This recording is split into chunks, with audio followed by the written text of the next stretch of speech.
As many of you know, or probably know, that when my family and I moved to Madison, it was just four of us. It was just Tia and myself, and then Madison and Avery. And when we moved here, we had a few hopes. Obviously, one was to plant a church, and by God's grace, hopefully the Lord, the Red Village would make it and be a light in this community. And the other hope that we had was that the Lord might grow us as a family.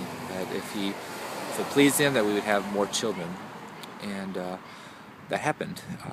When we first moved in, we lived in a 2-bedroom apartment, and then as Tia got pregnant, we just knew that wasn't going to be enough space for us. We needed a little bit bigger place to live, so we started looking for new places, and we ended up finding the duplex we live now and had the space that we were looking for, and it's been a real blessing to my family for that.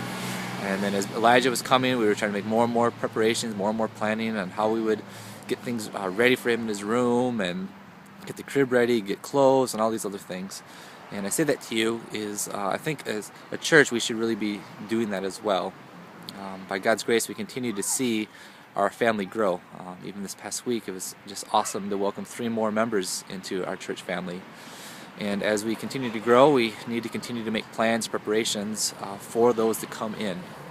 Those who are not yet a part of our family, we need to be praying for and thinking through how we can help make sure that we're making disciples of them and encouraging them, loving them. Right now, with our family continuing to grow, we're running out of space, just like we ran out of space in our apartment. We're running out of space with the children, with the babies. We're running out of space upstairs with the adults for our worship service. And obviously it's a good problem to have, but it's still a problem. So this week I just pray that you would be praying for that God would give us wisdom on next steps. Honestly, at this point, I have really no clue what we're going to do. I trust that God will show us in His time, but we should be praying for that to happen. How do we make it space for more people to come in to hear the gospel week in and week out? As more people come in, how are we going to reach out to them? Same thing is kind of excited with our villages, that they continue to grow, and they're almost maxing out on size already. So please be praying this week on how do we multiply villages to allow for more people to come in.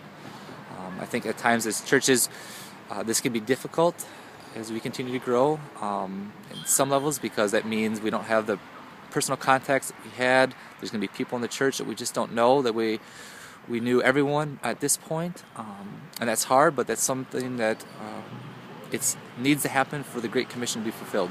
Right? If the original disciples just said, well, we just have really great fellowship here in Jerusalem, and we don't really care to take the gospel out because I don't want to lose my fellowship, I just know all the people, we would have never received the gospel. So for us, there are people here in Madison that are yet to hear the gospel, that will believe and turn and trust in Christ, and we should be excited about that. I think we are, but I just want to encourage you to be excited to see what the Lord might do. So anyhow, this week, just please be praying for that. Please be praying that God would give us wisdom on next steps. A few pastors I've talked to that are much more experienced than I am, much more wisdom than I have, they have really encouraged me to say there seems to be something going on at Red Village right now. The Lord's hand really seems to be on us, and they've really encouraged me to consider how we're going to make disciples, how are we going to welcome more into the family, how are we going to make sure that there's no soldier left behind, that we're all cared for. So please be praying for that this week. If there's things I can pray for you, please let me know. Send me an email. I would love to know how I can specifically pray for you. If there's some things that I can be doing to serve you or encourage you, I want to know that as well. I want to serve you any way I can. So I hope you have a great week in the Lord. I pray that the gospel would be on the front of your hearts and would be on your lips to share the good news that Jesus saves with others. So blessings to you. Have a good week.